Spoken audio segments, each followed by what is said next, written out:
Hey everyone, welcome back to Ziggy Illustrates. Today, while I work on these sketches, I want to talk about something that a lot of artists debate.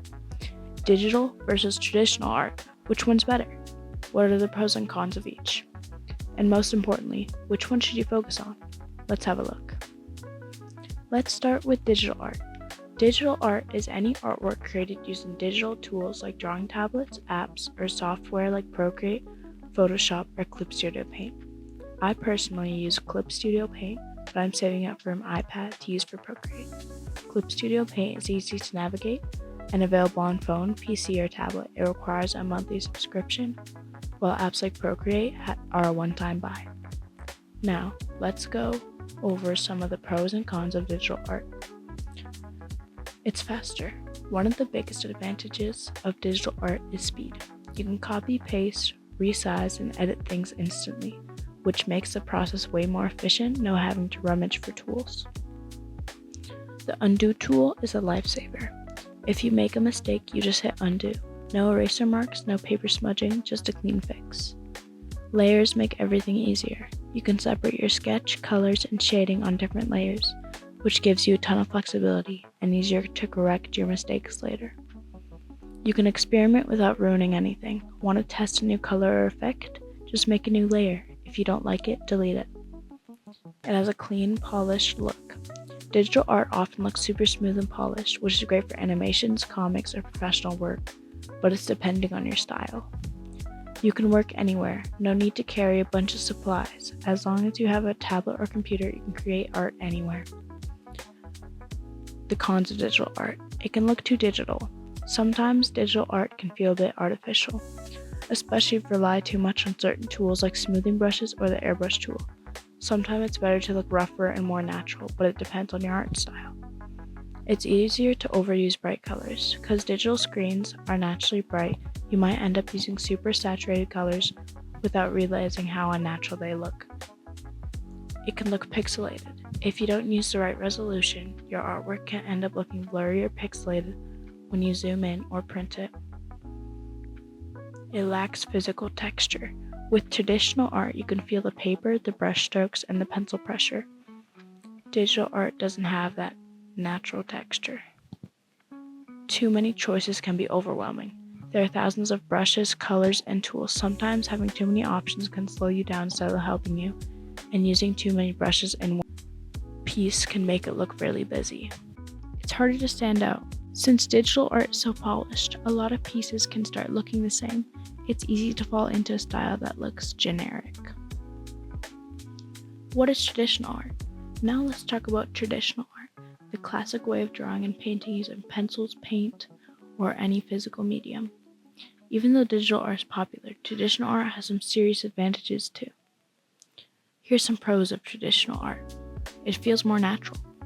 Holding a real pencil or brush and the feeling of paper or canvas gives you a connection to your work that digital tools just can't replicate. Mistakes make you better. Unlike digital art, you just can't hit undo. This forces you to improve your accuracy, planning, and creativity. Sometimes it's nice to sketch with a pen to learn how to deal with your mistakes. The texture is unique. Traditional mediums have a depth and texture that digital brushes can only try to imitate. Like watercolor, it flows and reacts with the type of paper it's on, and creates a beautiful texture. Your work is one of a kind. There's only one original version of a traditional painting or drawing.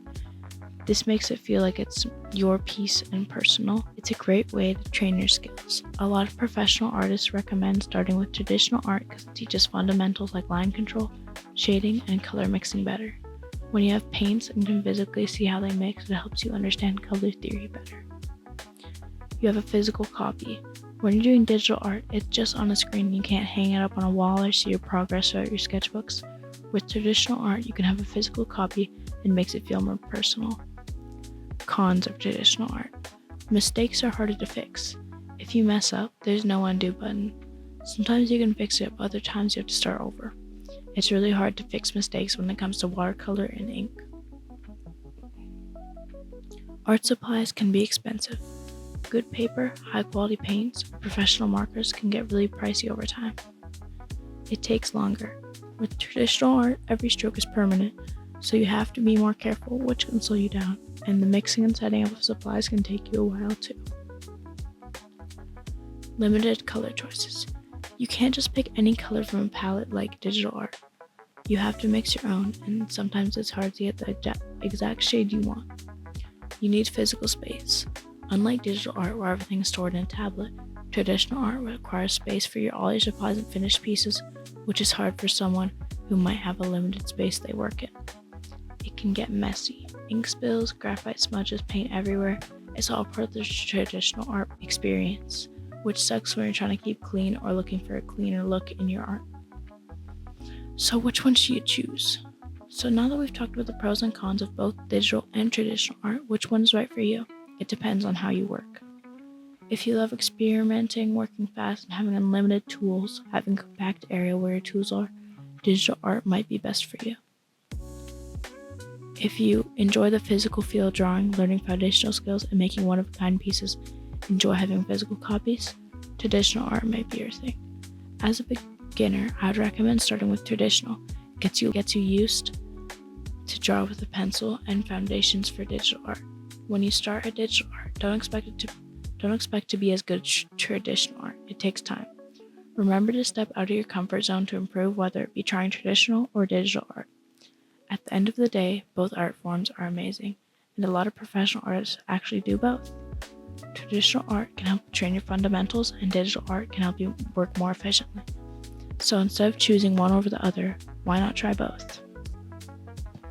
That's it for today's video. Let me know in the comments, do you prefer digital or traditional art? If you do both, which one do you use more? Don't forget to like and subscribe, and I'll see you in the next video.